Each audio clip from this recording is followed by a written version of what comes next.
South ఆఫ్రికాతో జరిగినటువంటి super 8లో దారుణమైనటువంటి దెబ్బతిన్నటువంటి భారత ఆటగాళ్లు దెబ్బతిన్న బెబ్బులులా విరుచుకుపడ్డారు.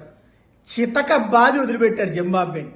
ఒక్కొక్కళ్ళు కొట్టినటువంటి ఒక్కొక్క షాటు గ్రౌండ్ని దద్దరిల్లింపజేసిందంటే ఎలాంటి అతిశయోక్తి లేదు. జింబాబ్వే మీద ఏకంగా 256 పరుగులు. ఈ ట్రిప్ జరుగుతున్న వరల్డ్ కప్లో ఇదే హైయెస్ట్ స్కోర్. ఓవరాల్ వరల్డ్ కప్లో 260 దాకా చేసినటువంటిది ఉంటే ఇప్పుడు ఈ ట్రిప్ జరుగుతున్న వరల్డ్ కప్లో ఇదే highest score. Zimbabwe target 257 పరుగులైంది. 2 half సెంచరీలు నమోదు కావడం. ఇంతవరకు వరుస వైఫల్యాలతో వస్తున్నటువంటి అభిషేక్ శర్మ ఇవాళ చితక బాది వదిలిపెట్టాడు.